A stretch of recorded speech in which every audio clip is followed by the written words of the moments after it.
27. Sino sa inyo ang makakapagpahaba ng kanyang buhay ng kahit isang oras sa pamamagitan ng kanyang pagkabalisa? Mga kapatid, walang sino man sa atin ang nakakaalam kung kailan tayo kukuhain muli ng ating Panginoon. Alam natin na dadating sa atin yung kamatayan. Amen. Pero walang nakakaalam sa atin kung kailan to darating. Amen. Maaaring bukas, sa susunod na bukas, sa mga susunod pang araw, hindi natin alam. Maaaring malakas pa tayo ngayon, pero hindi natin alam sa susunod na araw. Kahit malakas tayo, ang Diyos lang ang nakakaalam kung kailan na tayo babawin. Tanging ang Diyos lang ang nakakaalam. Sabi po sa mga ngaral 9:5-6, alam ng buhay na siya'y mamamatay, ngunit ang patay ay walang ang nalalaman.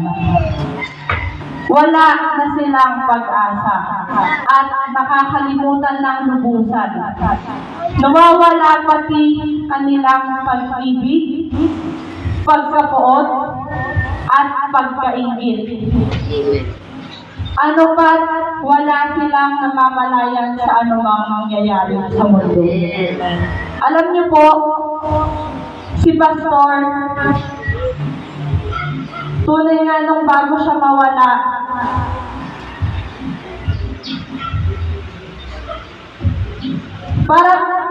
para bang alam niya na kahit buhay pa siya, pero nararamdaman niya na, alam niya na sa sarili niya na malapit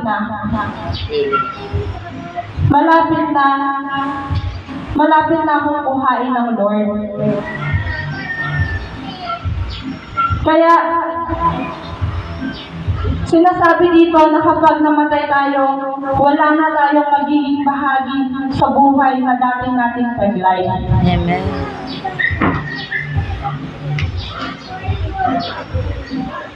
Kaya ipinayo ng Biblia na habang tayo ay buhay pa, mga kapatid, gawin na natin ang ibig natin gawin. Sapagkat wala nang gawa sa libingan na ating paroroonan. Kapag tayo ay nawala na sa mundong ito, hindi na natin magagawa yung mga pinapalakaran ng Diyos sa atin. Amen. Kailan mo pa gagawin? Kailan mo pa sisimulan?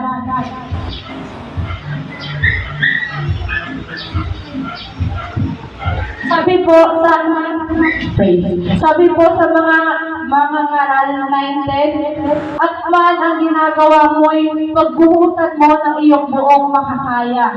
Sapagkat sa daigdig ng mga patay na kasasadlakan mo ay wala kang gagawin, ni pag-iisipan man, ni pagbubuhusan man ng kaalaman o katunungan.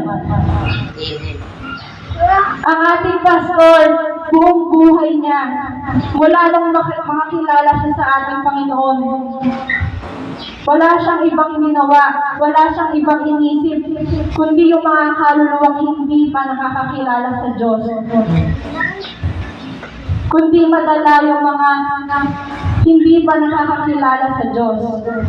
Dahil yan tayo yan yung mga lingkod ng Panginoon. Kaya tayo tinawag ng Panginoon para gamitin tayo maging instrumento para sa mga hindi pa nakakakilala. Amen. Amen.